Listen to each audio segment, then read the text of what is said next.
How to stop loving someone. When I tell someone I'm divorced, they usually do one of two things.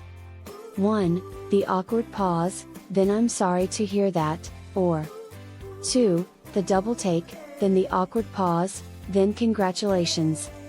My first response is generally, it's all good, that's life. And how I respond to the second emotion depends on how I'm feeling. Most of the time, I feel annoyed. Why would you be happy that I hurt someone's feelings? On how I broke my own? On moving my whole life and upsetting the peace in my family? Who are you, anyway? I sometimes take the time to say, it's not something I really celebrate, but I appreciate your sentiment. Most of the time, though, I just smile politely and go on with my day.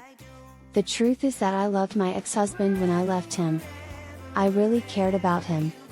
But my love for him didn't get in the way of my need for freedom and my desire to learn more about myself. My gut told me I needed to get out of that relationship because there were so many parts of myself I didn't know about at the time. When I decided to leave, I couldn't find anything about someone who had been in the same position. Most of the time, women left their husbands because they were with men who were cruel, unfaithful, boring, unattractive, uninspired, or just plain nothing. Maybe they grew apart or were never really fit, or maybe, insert reason here. But I couldn't find anything about someone who loved and valued their partner and was treated well overall but still wanted to leave. Because there had to be more to life, there had to be more growth, progress, and human development. I didn't find anything that made sense to me. Until I read Tiny Beautiful Things by Cheryl Strayed. And my life would never be the same again. Strayed was the first person I met who told me it was okay to leave good man. Her words were the first ones I heard that, in a nutshell, told me, it's okay to leave. There's no need for a reason. If you want to leave, that's enough. My marriage broke up for no good reason. He was my first kiss, and I was his. We were both young. Young love grew into something that didn't work for either of them.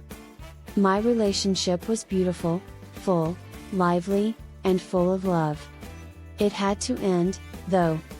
Because I knew in my gut that I needed to grow up on my own. Strayed says in her book, an ethical and evolved life means doing a lot of things you don't really want to do and not doing a lot of things you really do want to do. But to live an honest and grown-up life, you also have to tell the truth about yourself and live that truth. I wanted more out of life, that was the truth. I wanted to go out into the world on my own, without anyone tying me down, to see what the big, scary unknown had to offer. But my problem was that, on paper, my ex-husband was almost perfect. He was handsome, kind, driven, and smart. But I always had a thought in the back of my mind that made me wonder if I was holding myself back or just staying to be safe. Not all guys were good guys. I had a good man. Why should I give him up? And I heard that from people who cared about me and still care about me. A loyal man is so hard to find. You'll never find another person like him. But men steal and lie, but not your good man. Can't you just stay and try to make it work? What if you can't find another good man? In a word, I was told I was crazy for wanting to leave. But since when did it become crazy to go with your gut? My story isn't exactly interesting, but it's not all that unusual either. Bright, attractive women who are in relationships with good men but are still not happy for some reason. Who stays because they don't know what else to do. Why did you leave me? What's the point? I'm here to tell you that it's okay to let yourself become dramatically undone and remade. It's okay to break up your life, leave your partner, pick up the pieces, and make a new future for yourself that you want. Make sure it's what you want. That's all I can say. And to know for sure that you're doing it for yourself. So, how do you stop loving someone? With courtesy. With kindness. With courage. Without a doubt. When I left, almost everything in me was scared. Parts of me held on to the idea that I could leave and go back to him if the life I wanted was too scary. So, I would answer his texts, call him, and let him come to see me. I was mean to do that. It made my ex-husband think I would return to a life I badly wanted to get away from. When you leave, get ready to feel sad. 4 doubts. Few people talk about how it feels to be the one who left, but I will. It makes you feel alone. It's one of the best ways to start having doubts about yourself. When you're the one who left, you can think about whether you made the right choice. When you are the only one left, the choice has already been made for you. You just have to make it through. If you are the one going, you must live with your choice. Right, wrong, better, or worse, you made it, and you made it. Don't think you'll find someone better if you leave. Do not leave for better grass, for a bigger pocket, for a prettier face. Leave behind. Leave because you think your life will be better and more interesting without that person. Because you need to get older, experience life, and be yourself.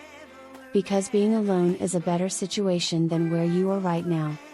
Put yourself around people who will help you. And move away from people who don't.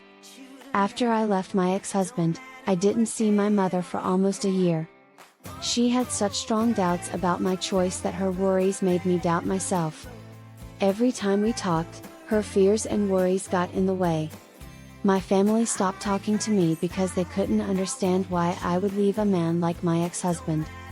They would understand if he left me, of course. But I couldn't understand why I had to leave him. My relationship with a friend from my childhood will never be the same. Her wedding was not long after mine, and when I broke up with my wife, it made her question everything I thought was important.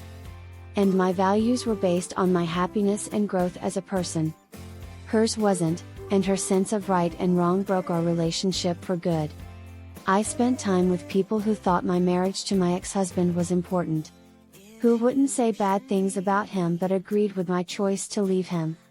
These people helped me get through my fears and questions.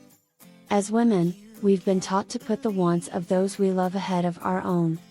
We have been told that we are providers, nurturers, moms, and wives. We don't hurt the people we care about.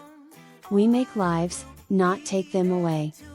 We've been taught to be afraid of being alone. Fear of being alone. But I'm here to tell you that our growth and development are waiting for us in that silence and aloneness. You don't need a partner, I'm here to tell you. There is no need for a partner. There is no need for a good man. And I'm here to tell you that leaving the good man is okay. It's fine to want to make big changes in your life. You only need to do it because you want to.